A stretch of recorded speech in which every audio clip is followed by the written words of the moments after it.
What role did slaves play in medieval trade? Have you ever wondered how trade worked during the medieval period? One surprising aspect is the role of slaves in these trade networks. Slaves were not just victims of circumstance.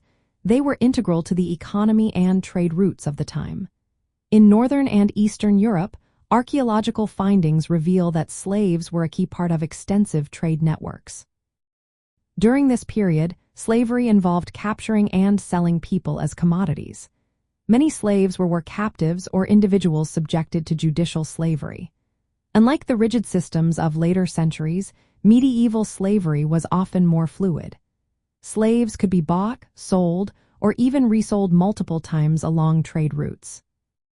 Archaeological evidence, while limited, provides some clues about this practice. Items such as iron shackles and collars have been discovered at important trading centers like Dublin, Birka, and Hedeby. These artifacts suggest that there was a system in place for controlling and trading slaves. However, the evidence is often indirect, as slave trading leaves fewer material traces compared to other forms of commerce. Slaves were traded along major routes connecting Northern Europe, Eastern Europe, and the Mediterranean. For instance, Viking raids captured individuals in Eastern Europe, who were then sold in markets like Dublin or Hedeby. From these locations, slaves could be transported along the Volga trade route to Muslim merchants in the Abbasid Caliphate. This exchange often involved silver coins and luxury goods, showing that slaves were part of long-distance trade networks linking Europe with the Middle East and Central Asia. Economically, slaves were commodities within a broader trade system.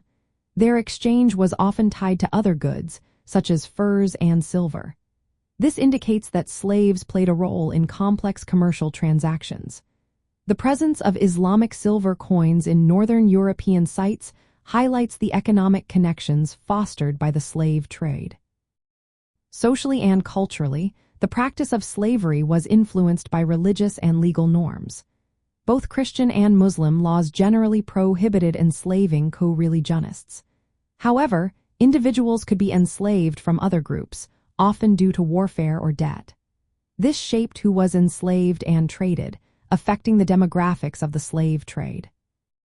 When archaeologists study the role of slaves in medieval trade, they combine data from artifacts, settlement patterns, and burial practices with historical texts. They look at fortified settlements, market sites, and burial grounds to find signs of slavery and trade. Since direct evidence like shackles is scarce, they also relying on indirect indicators, such as the distribution of foreign coins or changes in settlement organization. In summary, slaves played a multifaceted role in medieval trade as both commodities and labor within extensive networks. Archaeological evidence, though limited, supports the existence of a system where slaves were traded alongside other goods, contributing to the economic and social dynamics of the medieval period.